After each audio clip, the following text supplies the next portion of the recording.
Hello നമസ്കാരം. നമ്മുടെ പുതിയൊരു വീഡിയോയിലേക്ക് എല്ലാവർക്കും സ്വാഗതം. എന്താണ് വിശേഷം? സുഖമായിട്ടിരിക്കുകയല്ല എല്ലാവരും? ഇവിടെയും സുഖമായിട്ടിരിക്കുകയാണ്, കുഴപ്പമൊന്നുമില്ലാണ്ട് അങ്ങനെ പോകുന്നുണ്ട്. അപ്പോൾ കുറച്ച് ദിവസത്തിന് ശേഷമാണ് നമ്മളിപ്പോൾ ഒരു ലോങ് വീഡിയോ ഇടുന്നത് കേട്ടോ.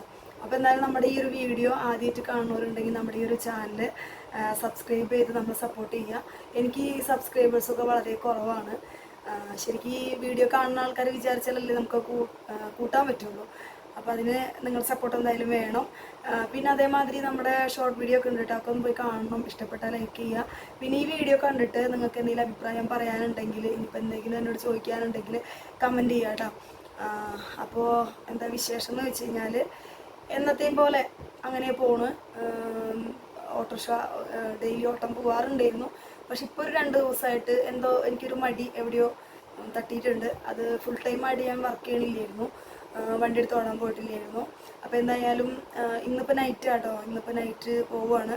2 ദിവസമായിട്ട് എന്തോ ഒരു മൂഡ് ഓഫ് ആയിരുന്നു, എന്താ എനിക്കറിയില്ല. അപ്പം ഞാൻ കുറച്ച് ഓടും, പിന്നെ അങ്ങനെ ഇങ്ങോട്ട് പോരും, പിന്നെ പോവില്ല, അങ്ങനെയൊക്കെ ആയിരുന്നു. അപ്പോൾ എന്തായാലും ഇന്ന് നൈറ്റ് എടുത്തിട്ട് എന്തായാലും ഒരു ദിവസത്തെ പൈസ സെറ്റാക്കണം. ഇങ്ങനെ ഇരുന്നാൽ ശരിയാവില്ല എനിക്കറിയാം, പക്ഷേ എവിടെയോ എന്തോ എനിക്കറിയില്ല, എന്തോ പറ്റിയിട്ടുണ്ട്. അപ്പോൾ എന്തായാലും നാളെ സ്കൂൾ വർക്കാണ്, സ്കൂൾ ട്രിപ്പ് സ്റ്റാർട്ട് ചെയ്യുന്നുണ്ട്. പോയി നോക്കണം. കുട്ടികളൊന്നും ആയിട്ടില്ല. സ്കൂളിൽ പോയി നോക്കിയിട്ട് 2-3 ദിവസമോ അല്ലെങ്കിൽ ഒരാഴ്ചയൊക്കെ പിടിച്ച് നമ്മളങ്ങനെ എന്താ പറയുക, കുട്ടികളെ നമുക്ക് കിട്ടിയിട്ടില്ല, അതാണ് സത്യം. അപ്പോൾ നമ്മൾ സ്കൂളിൽ ഏത് സ്കൂളാണോ എടുക്കാൻ ഉദ്ദേശിക്കുന്നതെന്ന് വെച്ചാൽ അവിടെ പോയിട്ട് നമ്മളിങ്ങനെ നിൽക്കണം. എന്നിട്ട് ഓരോ പേരൻസൊക്കെ വരുമ്പോൾ ചോദിക്കും, അവർക്ക് വണ്ടി കിട്ടാത്തവരുണ്ടെങ്കിൽ ചോദിക്കും. അപ്പോൾ നമ്മുടെ റൂട്ടൊക്കെ പറയുക, അവരെ റൂട്ട് പറയുമ്പോൾ നമുക്ക് ഓക്കെ ആണെങ്കിൽ നമുക്ക് എടുക്കാം, അങ്ങനെ. അപ്പോൾ എന്തായാലും നാളെ ഞാൻ പോകുന്നുണ്ട്. ഞാൻ പഴയ സ്കൂൾ തന്നെയാണ് നോക്കുന്നത്, വേദവ്യാസയിലാണ് ഞാൻ മുമ്പ് പോയിക്കൊണ്ടിരുന്നത്. എന്തോ എനിക്ക് ഭയങ്കര അറ്റാച്ച്മെൻ്റാണ് ആ സ്കൂൾ കേട്ടോ. എനിക്ക് എപ്പോഴും നമ്മളിപ്പോൾ സ്കൂൾ ട്രിപ്പ് എന്ന് പറയുമ്പോൾ ഫസ്റ്റ് പേര് വരുന്നത് വേദവ്യാസ തന്നെയാണ്. എനിക്ക് അവിടെയുള്ള ഡ്രൈവർമാർ ചേട്ടന്മാരായിട്ടൊക്കെ നല്ല കമ്പനിയാണ്. പിന്നെ അവിടെ സ്കൂളിലത്തെ ആയാലും സ്റ്റാഫുകൾ കുറച്ച് ആൾക്കാരൊക്കെ അറിയാം. പിന്നെ കുട്ടികളെ അത്യാവശ്യം കുറച്ചറിയാം, കുറേയല്ല എങ്കിലും കുറച്ച് പിള്ളേരൊക്കെ അറിയാം. അപ്പോൾ നമ്മൾ അറിയണവരുടെ ഇടയിലേക്ക് പോകുക എന്നുള്ളതാണ് ഒരു സന്തോഷം. അറിയാത്തവരുടെ ഇടയിൽ പോയിട്ട് പിന്നെ കമ്പനിയായിട്ടൊക്കെ വേണ്ടേ. അപ്പോൾ എനിക്കിഷ്ടപ്പെട്ട ഒരു സ്കൂളാണ് വേദവ്യാസ. എനിക്ക് അവിടെ തന്നെ പോകണം എന്നാണ്. അപ്പോൾ എന്തായാലും നാളെ ഞാൻ പോകാമെന്ന് വിചാരിച്ചിട്ടുണ്ട്. നാളെ സ്കൂൾ തുറക്കുന്ന ദിവസമല്ലേ. അപ്പോൾ അതാണ് ഇപ്പോഴത്തെ പുതിയൊരു വിശേഷം. എന്താവും എന്നെനിക്കറിയില്ല. കുട്ടികളെ കിട്ടും എന്നുള്ള പ്രതീക്ഷയിലാണ് ഞാൻ പോകുന്നത്. കിട്ടാതിരിക്കില്ല, പക്ഷേ പെട്ടെന്നൊന്നും അങ്ങനെ ഒരുപാട് കുട്ടികളെ നമുക്ക് കിട്ടിയെന്ന് വരില്ല. എനിക്കിപ്പോൾ കഴിഞ്ഞ പ്രാവശ്യം അതുപോലെ ഞാൻ സ്കൂൾ ട്രിപ്പ് സ്റ്റാർട്ട് ചെയ്തിട്ടുണ്ടായിരുന്നു. പിന്നെ ഒരു 3 കുട്ടികളെ എനിക്ക് കിട്ടി ഒരാഴ്ച കൊണ്ട്. 3 കുട്ടികൾ വണ്ടിയിൽ കയറിയിട്ടുണ്ടായിരുന്നു. പിന്നെ ഒരാഴ്ച കഴിഞ്ഞപ്പോൾ വീണ്ടും ഒരു 3 കുട്ടികളുടെ പേരൻസ് എന്നെ കോണ്ടാക്ട് ചെയ്തായിരുന്നു കേട്ടോ. പക്ഷേ എൻ്റെ വീട്ടിലത്തെ ആവശ്യങ്ങളായിട്ട് എനിക്ക് അങ്ങോട്ട് പോകേണ്ടി വരും എന്നുള്ളത് കൊണ്ട് ഞാൻ ആ സ്കൂൾ ട്രിപ്പ് അങ്ങോട്ട് ക്യാൻസലാക്കി, ഞാൻ പിന്നെ എടുത്തില്ല. പക്ഷേ സ്കൂൾ ട്രിപ്പ് മുടങ്ങിക്കഴിഞ്ഞാലുള്ള അവസ്ഥ എന്ന് വെച്ചാൽ നമുക്കുള്ള വരുമാനം അത് ഭയങ്കര പ്രശ്നമാണ്. ഓട്ടോറിക്ഷ ഓടിച്ച് നമുക്ക് കാര്യങ്ങൾ നടത്താം, പക്ഷേ എങ്കിലും ഒരു സേവിങ്സോ അല്ലെങ്കിൽ എനിക്ക് തൃപ്തിയാണോ എന്ന് വെച്ചാൽ അല്ല. എനിക്ക് സ്കൂൾ ട്രിപ്പും കൂടി ഉണ്ടെങ്കിലാണ് നന്നാവുക. നമുക്ക് ചിലവ് കൂടുതലല്ലേ, വീടിൻ്റെ വാടക, വണ്ടിക്ക് അടവ്, പിന്നെ കറണ്ട് ബില്ലൊക്കെ നന്നായിട്ട് വരും നമ്മൾ ഓട്ടോറിക്ഷ വീട്ടിൽ ചാർജ് ചെയ്യുന്നത് കൊണ്ട്. പിന്നെ അതേമാതിരി ഗ്യാസ്, നമ്മുടെ വീട്ടു ചിലവ്, അങ്ങനെ എല്ലാം കൂടിയൊക്കെ നോക്കുമ്പോൾ നമുക്ക് അത്യാവശ്യം വരുമാനം വേണം, നിർബന്ധമായിട്ടും വേണം. പിന്നെ എനിക്ക് നാട്ടിലൊക്കെ വല്ല ആവശ്യങ്ങൾക്കൊക്കെ പോകാനും വരാനും, പിന്നെ അവിടുത്തെ എന്തെങ്കിലും കാര്യങ്ങൾക്കൊക്കെ ആയിട്ടുണ്ടെങ്കിൽ നമുക്ക് പൈസയ്ക്ക് പൈസ തന്നെ വേണം. അത് ഭയങ്കര പൈസ ഇല്ലെങ്കിൽ നമ്മളൊരു മാതിരി മാറ്റി നിർത്തുന്ന ആൾക്കാരുണ്ട് ഫാമിലി തന്നെ. ഒന്നിനും കൊള്ളാത്ത ഒരാളാണെന്നുള്ളൊരു ഇത് തന്നെ ഉണ്ട് സംസാരത്തിലും, അല്ലെങ്കിൽ നമ്മളറിയാതെ അല്ലെങ്കിൽ നമ്മളറിഞ്ഞുകൊണ്ടൊക്കെ പറയുന്ന ആൾക്കാർ നമ്മുടെ ഫാമിലിയിൽ തന്നെ ഉണ്ട്. എല്ലാവരും ഉണ്ടെന്നല്ല കേട്ടോ ഞാൻ പറയണത്, ചില ആൾക്കാരാരെങ്കിലും അങ്ങനെ ഉണ്ടാവും. അപ്പോൾ അങ്ങനെ ഉണ്ടായിട്ടുണ്ട്. അപ്പോൾ അതുകൊണ്ട് എനിക്കത് മാനസികമായിട്ട് വിഷമമുണ്ടോയെന്ന് വെച്ച് കഴിഞ്ഞാൽ അവർ പറയണത് കൊണ്ടല്ല, നമുക്ക് ചില കാര്യങ്ങളൊന്നും നമുക്ക് ചെയ്യാൻ പറ്റണില്ലല്ലോ എന്നുള്ളൊരു വിഷമം വരുമല്ലോ. അപ്പോൾ അത് ഉണ്ട്. അപ്പോൾ എന്തായാലും എനിക്ക് എൻ്റെ പണി ആയാലേ എനിക്കത് നടക്കുള്ളൂ. അപ്പോൾ പിന്നത്തെ കാര്യം എന്ന് വെച്ച് കഴിഞ്ഞാൽ വേറെ വണ്ടി ഞാൻ കുറേ ട്രൈ ചെയ്തു. പക്ഷേ ഈ വേറെ വണ്ടി കുറേ ട്രൈ ചെയ്തെന്ന് വെച്ചാൽ ഞാൻ ഒരാളോട് മാത്രം പറഞ്ഞു നിർത്തി, അത് ഒരുപാട് ആൾക്കാരോട് പറഞ്ഞില്ല. നമുക്ക് അറിയണ ഒരുപാട് ആൾക്കാരുണ്ട്. അപ്പോൾ കൂടുതൽ ടൈമും ഞാൻ ഒരാളുടെ അടുത്ത് മാത്രം പറഞ്ഞിട്ട് അങ്ങനെ നിന്ന് ഒരുപാട് സമയം അങ്ങോട്ട് പോയി. പിന്നെ ലാസ്റ്റ് ആയപ്പോഴാണ് ഈ ഒരാളോട് മാത്രം പറഞ്ഞാൽ എൻ്റെ കാര്യം നടക്കില്ല, അല്ലെങ്കിൽ വേറെ എവിടെയെങ്കിലുമൊക്കെ പറയണമായിരുന്നു. എനിക്ക് എന്നെ ഹെൽപ്പ് ചെയ്യാനായിട്ട് ഒരുപാട് ആൾക്കാരുണ്ട്, നമ്മളറിയണ പരിചയക്കാർ ഇഷ്ടം പോലെ ഉണ്ട്. ആ കാര്യത്തിലൊക്കെ കോഴിക്കോടുള്ള ആളുകൾ തന്നെയാട്ടോ നമ്മുടെ തൃശ്ശൂരുള്ള ആരായിട്ടും എനിക്ക് അങ്ങനെ വലിയ കോണ്ടാക്റ്റ് ഇല്ല. ഒന്ന് രണ്ട് നല്ല സുഹൃത്തുക്കളുണ്ട്, ഒന്ന് രണ്ടല്ല, രണ്ടോ മൂന്നോ നാലോ, അതിൻ്റെ അപ്പുറം ഇല്ല. അത്രയും നല്ല സുഹൃത്തുക്കൾ എനിക്കുണ്ട് തൃശ്ശൂർ. ഇപ്പോൾ നമുക്ക് ഫിനാൻഷ്യലി ആയാലും നമ്മളെ ഹെൽപ്പ് ചെയ്യണ ഫിനാൻഷ്യലൊക്കെ നോക്കുകയാണെങ്കിൽ ഒരു ഒന്നോ രണ്ടോ അത്രയേ ഉള്ളൂ. അപ്പോൾ അങ്ങനെ. പക്ഷേ ഏറ്റവും കൂടുതൽ കണക്ഷൻ ഇവിടെ കോഴിക്കോടാണ്. അപ്പോൾ എനിക്ക് കൂടുതൽ ആൾക്കാരറിയാം കോഴിക്കോടുള്ള ആൾക്കാരായിട്ടാണ്. പിന്നെ ഞാനിവിടെയാണല്ലോ താമസിക്കുന്നത്. അപ്പം അങ്ങനെയൊക്കെ. അപ്പം ഞാൻ അങ്ങനെയൊക്കെ നിന്ന് പോയിട്ട് എൻ്റെ സമയമൊക്കെ കുറേ അങ്ങനെ വേസ്റ്റായി. അത് ഞാനിപ്പോൾ വിഷമിക്കുന്നു. കാരണം സ്കൂൾ ട്രിപ്പ് എടുക്കാൻ എനിക്ക് ആഗ്രഹമുണ്ട്, അല്ലെങ്കിൽ താല്പര്യം ഉണ്ടെന്നുള്ളത് എനിക്കറിയാലോ. അപ്പം ഞാനത് എൻ്റെ വഴിക്ക് ഞാനത് സ്പീഡാക്കണമായിരുന്നു. അത് ഞാൻ ചെയ്തില്ല. അതിൻ്റെ ഒരു എന്താ പറയുക, നിരാശ, സങ്കടം ഒക്കെ ഉണ്ട് എനിക്ക്. അപ്പം ഇനി അത് പറഞ്ഞിട്ട് കാര്യമില്ലല്ലോ. പിന്നെ ഞാൻ ചേച്ചിയുടെ അടുത്തൊക്കെ പറഞ്ഞപ്പോൾ, ചേച്ചിയുടെ അടുത്തും വേറെ എൻ്റെ ഒന്ന് രണ്ട് ഫ്രണ്ട്സിൻ്റെ അടുത്തൊക്കെ പറഞ്ഞപ്പോൾ പറഞ്ഞു, എന്തായാലും ഈ വർഷം കുട്ടികളൊന്നും ആയിട്ടില്ലല്ലോ, അപ്പോൾ തൽക്കാലം നീ ഓട്ടോറിക്ഷയിൽ എടുക്ക്, എന്നിട്ട് അടുത്ത വർഷമൊക്കെ നോക്കിയിട്ട് വേണമെങ്കിൽ വണ്ടി എടുത്താൽ പോരെ എന്നുള്ളത്.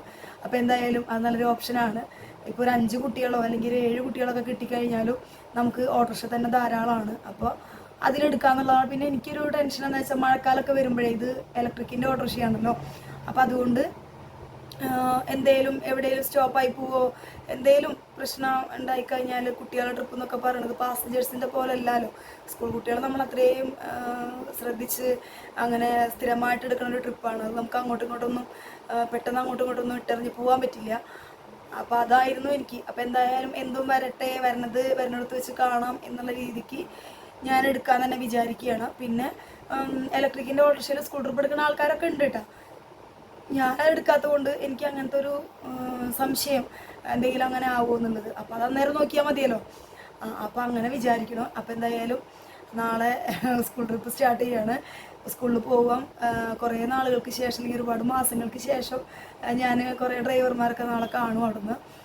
എന്തായാലും പിന്നെ അതുമല്ല കേട്ടോ, സ്കൂൾ ഡ്രൈവർമാർ നല്ല സപ്പോർട്ടാണ്. ഇപ്പോൾ അവരേൽ കുട്ടികൾ ഇപ്പോൾ ഫുള്ളായിട്ട് കുട്ടികൾ ഇനി വീണ്ടും ചോദിക്കുന്നുണ്ടെങ്കിൽ, നമ്മളൊക്കെ പുതിയതായിട്ട് നമ്മൾ കുട്ടികളെ എടുക്കാൻ വേണ്ടി പോവുകയാണെങ്കിൽ നമുക്ക് പിള്ളേരെ അവർ തരും. നമ്മളെ റൂട്ടിലേക്കുള്ള കുട്ടികളൊക്കെ ആണെങ്കിൽ, അല്ലെങ്കിൽ നമുക്ക് പറ്റുമോ ഇന്ന് എടുത്തോ എന്ന് പറഞ്ഞിട്ട് നമുക്ക് അങ്ങനെ പറഞ്ഞൊക്കെ തരും. അപ്പോൾ എന്തായാലും അതിൻ്റെ ഒരു സമാധാനത്തിലാണ് ഞാൻ. കാരണം ഇത്രയും നാൾ ഞാൻ അതിനെപ്പറ്റി ചിന്തിച്ചില്ല, അല്ലെങ്കിൽ ഞാൻ എടുത്ത ട്രിപ്പ് അങ്ങനെ ഒഴിവാക്കിപ്പോയി. അപ്പോൾ എന്തായാലും ഈ വർഷം തുടങ്ങണം. പൈസയ്ക്ക് പൈസ തന്നെയാട്ടോ വലുത്. കാരണം ആൾക്കാരും വേണം, പക്ഷെ പൈസയെന്ന് തോന്നുന്നു കുറച്ചും കൂടി മുൻപിൽ. പൈസയ്ക്കാണോ മനുഷ്യന്മാരെക്കാട്ടും വില കാണുന്നത് ഇപ്പോൾ. അപ്പോൾ അത് പല ആവശ്യങ്ങൾ വരുമ്പോഴും ഞാൻ മനസ്സിലാക്കാറുണ്ട്. അപ്പോൾ എന്തായാലും നാളെ പോവാണ്. എല്ലാവരും പ്രാർത്ഥിക്കണം കേട്ടോ. എന്നെ അറിയണം കുറച്ച് ആൾക്കാരൊക്കെ വീഡിയോ കാണുന്നവരുണ്ടാവും. അപ്പം പ്രാർത്ഥിക്കണം, എനിക്ക് കുറച്ച് കുട്ടികളൊക്കെ കിട്ടണം വേഗം തന്നെയെന്ന്. എന്നാലാണ് അടുത്ത മാസമൊക്കെ ആകുമ്പോൾ എനിക്കൊരു മാസം സാലറി ഒക്കെ കിട്ടുമ്പോൾ പൈസ എന്തെങ്കിലുമൊക്കെ കിട്ടുക. അപ്പം അങ്ങനെ. പിന്നെ ഞാനിപ്പോൾ ഷോർട്ട് വീഡിയോ ഒക്കെ ഞാൻ വേഗം ഇടാൻ നോക്കാറുണ്ട്. ഒരു ദിവസമൊക്കെ ശരിക്കും നമ്മൾ 2-3 ഷോർട്ട് വീഡിയോ കിട്ടാലാണ് നമുക്ക് സബ്സ്ക്രൈബേഴ്സും കൂടും, അതേപോലെ നമുക്ക് വ്യൂവേഴ്സ് കൂടും. അങ്ങനെയൊക്കെ വരികയാണെങ്കിൽ യൂട്യൂബിൽ നിന്ന് പൈസ ഒക്കെ കിട്ടാൻ തുടങ്ങും കേട്ടോ. അപ്പോൾ എനിക്കിപ്പോൾ അത്യാവശ്യം സബ്സ്ക്രൈബേഴ്സ് ആയിട്ടുണ്ട്. പക്ഷെ പോരാ, നമുക്ക് കുറേ വേണം. പിന്നെ അതേപോലെ കുറേ ലൈക്ക് പറഞ്ഞാലും കുഴപ്പമില്ല, കുറേ വ്യൂസ് കയറണം. അങ്ങനെയൊക്കെ. അപ്പോൾ ഇതൊക്കെയാണ് ഇപ്പോഴത്തെ ഒരു വിശേഷം എന്ന് പറയാനായിട്ട്. പിന്നെ ഈ ഒരു വെക്കേഷൻ ടൈമിൽ കുഞ്ചൂസ് നന്ദും ഇവിടെ അടുത്തുള്ള ഷോപ്പിൽ പോയിട്ടുണ്ടായിരുന്നു. വെക്കേഷൻ കഴിയണ വരെ പോട്ടെ എന്നും പറഞ്ഞിട്ട്. അപ്പോൾ കുഞ്ചൂസ് ഇവിടെ അടുത്ത് തന്നെ ഒരു ഫർണിച്ചർ ഷോപ്പിലും പോയിരുന്നു. പിന്നെ നന്ദു ഇവിടെ അടുത്തൊരു ബേക്കറി കടയിലും പോയിട്ടുണ്ടായിരുന്നു കേട്ടോ. അപ്പോൾ അങ്ങനെ വെക്കേഷനൊക്കെ ഏകദേശം കഴിയുകയാണ്. മക്കൾക്ക് എന്തെങ്കിലുമൊക്കെ വാങ്ങിയെന്ന് വെച്ചാൽ ഞാൻ ഇതുവരെ ഒന്നും വാങ്ങിയിട്ടില്ല. കാരണം കുഞ്ചൂസിൻ്റെ റിസൾട്ട് അറിഞ്ഞിട്ട് നമ്മൾ എവിടെയും കൊടുത്തിട്ട് ഒന്നുമില്ല. അതൊക്കെ ഈ നാളെ എങ്ങാനും പോയി നോക്കണം അങ്ങനെ എന്താണ് അവസ്ഥ എന്നുള്ളത്. അപ്പോൾ അവൻ്റെത് പോയി കൊടുക്കണം. കുറച്ച് സ്കൂളുകളിൽ അവന് താല്പര്യമുള്ള സ്കൂളുകളിൽ കൊടുത്തിടണം. പിന്നെ എന്നാൽ ക്ലാസ് തുടങ്ങണമെന്നൊക്കെ നോക്കിയിട്ട്, +1 ക്ലാസ് തുടങ്ങണം നോക്കിയിട്ട് എത്രയും പെട്ടെന്ന് തന്നെ അവന് വേണ്ട സാധനങ്ങൾ കാര്യങ്ങളൊക്കെ മേടിക്കണം. അത് പിന്നെ എവിടെയെങ്കിലും കിട്ടിയാലല്ലേ അതിനെപ്പറ്റി ചിന്തിക്കേണ്ടുള്ളൂ. പിന്നെ നന്ദുവിന് ക്ലാസ് നാളെ തന്നെ തുടങ്ങുമോ എന്നുള്ളത് എനിക്ക് കറക്റ്റ് അറിയില്ല കേട്ടോ. മെസ്സേജ് എന്തോ വന്നിട്ടുണ്ട്, നാളെ തുടങ്ങുമെന്നാണ് എനിക്ക് തോന്നുന്നത്. ഇനിയിപ്പോൾ അതുണ്ടെങ്കിൽ തന്നെ നന്ദുവിന് കുറച്ച് ബുക്ക് സാധനങ്ങളൊക്കെ മേടിക്കാനുണ്ടാവും. പിന്നെ യൂണിഫോം നന്ദുവിന് വേണ്ടി വരില്ല, കഴിഞ്ഞ നല്ല അടിച്ച് യൂണിഫോം ഉണ്ട്. അവന് ഞാനിങ്ങനെ പറയുമായിരുന്നു, 2000 സംതിങ് എന്തോ കൊടുത്തിട്ടാണ് നമ്മൾ തുണിയും അടിക്കൂലിയും ഒക്കെ കൂടിയിട്ട് 2500 രൂപയുടെ ഉള്ളിൽ എന്തോ ആയിട്ടുണ്ട്. അപ്പോൾ ഞാനിങ്ങനെ എപ്പോഴും പറയുമായിരുന്നു, വെള്ള ഷർട്ടാണ് അവൻ്റെത്. അപ്പോൾ ഞാൻ ഇങ്ങനെ പറയുമായിരുന്നു, ശ്രദ്ധിക്കണം, നമുക്ക് അടുത്ത വർഷം കൂടി ഉപയോഗിക്കേണ്ടതാണ്, +1 +2 കൂടിയിട്ട്. അപ്പോൾ 2 ജോഡി അടിച്ചിട്ടുണ്ടായിരുന്നു കേട്ടോ. അപ്പോൾ ഇനി പ്രാവശ്യം യൂണിഫോം നന്ദുവിന് വേണ്ടി വരില്ല. ബുക്ക് അങ്ങനത്തെ സാധനങ്ങൾ, text book, note book, pen, അങ്ങനത്തെ സാധനങ്ങൾ മാത്രം മതി. പണ്ടത്തെ കൂട്ട് ഇവരെ ചെറിയ ക്ലാസ്സിലത്തെ പോലെ ഒന്നല്ല. ചെറിയ ക്ലാസ്സിലൊക്കെ പഠിക്കുമ്പോൾ കുറേ നോട്ട്ബുക്ക്, കുറേ പെൻസിൽ സാധനങ്ങളൊക്കെ വേണമായിരുന്നു, ബാഗ് അങ്ങനെയൊക്കെ. ഇപ്പോൾ ഇവർ വലുതായതിനു ശേഷം അങ്ങനെയൊന്നുമില്ല. ഇവരെ കോളേജ് ബാഗൊക്കെ ആണെന്നുണ്ടെങ്കിൽ 2 കൊല്ലം 3 കൊല്ലമൊക്കെ ഉപയോഗിക്കും, കേടാക്കൊന്നുമില്ല. പിന്നെ ബുക്കൊക്കെ ആണെങ്കിലും കുറേ കുറഞ്ഞു. നന്ദൂനൊന്നും ഇപ്പോൾ ട്യൂഷനൊന്നും ഇല്ലാത്ത കാരണം ട്യൂഷൻ്റെ നോട്ട്ബുക്കൊന്നുമില്ല. ഇപ്പോൾ ഒരു 6 സബ്ജക്റ്റാണ് ഉള്ളതെന്നുണ്ടെങ്കിൽ 6 നോട്ട്ബുക്ക്, പിന്നെ അതിൻ്റെ ഇടയിൽ എന്തെങ്കിലും റഫ് നോട്ട് കാര്യങ്ങൾ അത്രയേ ഉള്ളൂ. എന്നാലും കുറേ കുറഞ്ഞിട്ടുണ്ട്. അപ്പോൾ ഇപ്രാവശ്യം കുഞ്ചൂസിന് ബാഗ് മേടിക്കേണ്ടി വരും, നന്ദുവിന് മേടിക്കേണ്ടി വരില്ല. കുഞ്ചൂസിന് ഇപ്രാവശ്യം എന്തായാലും മേടിക്കേണ്ടി വരും. അവൻ്റെ ബാഗ് 2 കൊല്ലം ഉപയോഗിച്ചതാണ്. അപ്പോൾ ഇനിയിപ്പോൾ +1 ആയില്ലേ, അപ്പോൾ എന്തായാലും നല്ലൊരു ബാഗൊക്കെ വാങ്ങിക്കൊടുക്കണം. അപ്പോൾ അതൊക്കെയാണ് ഇപ്പോഴത്തെ വിശേഷങ്ങൾ. പിന്നെ വേറെ കുഴപ്പമൊന്നുമില്ല, ഹെൽത്തൊക്കെ ഓക്കെയാണ്. പിന്നെ ഇടയ്ക്കൊക്കെ വല്ല ക്ലൈമറ്റിൻ്റെ ഇതൊക്കെ വരുമ്പോൾ ചെറിയ ശ്വാസം മുട്ടൽ, അതങ്ങനെ അവിടെ പൊയ്ക്കോളും. മരുന്നൊക്കെ വലിക്കുമ്പോൾ റെഡി ആവുന്നുണ്ട്, പ്രശ്നമൊന്നുമില്ല. പക്ഷെ ഇപ്പോൾ എനിക്ക് ടെൻഷൻ എന്ന് വെച്ചാൽ സ്കൂൾ ട്രിപ്പ് തുറന്നാൽ, സ്കൂൾ ട്രിപ്പ് എടുക്കണത് എങ്ങനെയാണ്, കുട്ടികൾ വിചാരിച്ച പോലെ കിട്ടുമോ ഇല്ല എനിക്കറിയില്ല. അപ്പോൾ അതിൻ്റെ ഒരു ചെറിയൊരു ടെൻഷനുണ്ട് എനിക്ക്, വേറെ ഒന്നുമില്ല. പിന്നെ പെരുന്നാളൊക്കെ കഴിഞ്ഞിട്ട് കുഞ്ചൂസിൻ്റെ കമ്പനിക്കാരോടെന്നാന്ന് തോന്നുന്നു കുറച്ച് ബീഫൊക്കെ കൊണ്ടിട്ടുണ്ടായിരുന്നു. 2 ദിവസം ഞങ്ങൾക്ക് ഇഷ്ടം പോലെ വെച്ചുണ്ടാക്കി തിന്നാനുണ്ടായിരുന്നു. അപ്പോൾ ഞങ്ങൾ നന്നായി കഴിച്ചു, ബീഫും ചോറൊക്കെ ആയിട്ട് നന്നായി കഴിച്ചു. അപ്പോൾ അതൊക്കെയാണ് വിശേഷങ്ങൾ. അപ്പോൾ എന്തായാലും ഇത്തിരി കാര്യം പറയാൻ വേണ്ടി വന്നതാണ്. അപ്പോൾ അത് ഞാൻ പറഞ്ഞു, ഞാൻ വിശ്വസിക്കുന്നു. ഇനി എന്തെങ്കിലും ഓർമ്മ ഉണ്ടെങ്കിൽ നമുക്ക് നെക്സ്റ്റ് വീഡിയോയിൽ നെക്സ്റ്റ് വീഡിയോയിൽ പറയാം. ഇന്നത്തെ വീഡിയോയിൽ ഇത്രയേ ഉള്ളൂ കേട്ടോ. കുറച്ച് വിശേഷമായിരുന്നെങ്കിൽ മതി, കുറച്ച് അത് പറയട്ടെ എന്ന് വിചാരിച്ചിട്ട് വന്നതാണ്.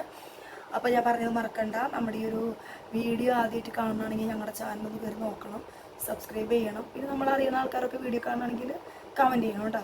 ഇഷ്ടപ്പെട്ടാൽ ലൈക്ക് ചെയ്യുക, അതേപോലെ എന്തെങ്കിലും പറയാൻ ചോദിക്കാനൊക്കെ ഉണ്ടെങ്കിൽ കമൻറ്റ് ചെയ്യാം കേട്ടോ. അപ്പോൾ എന്തായാലും വീണ്ടും നമുക്ക് അടുത്ത വീഡിയോയിൽ കാണുന്നവരെ ടാറ്റാ.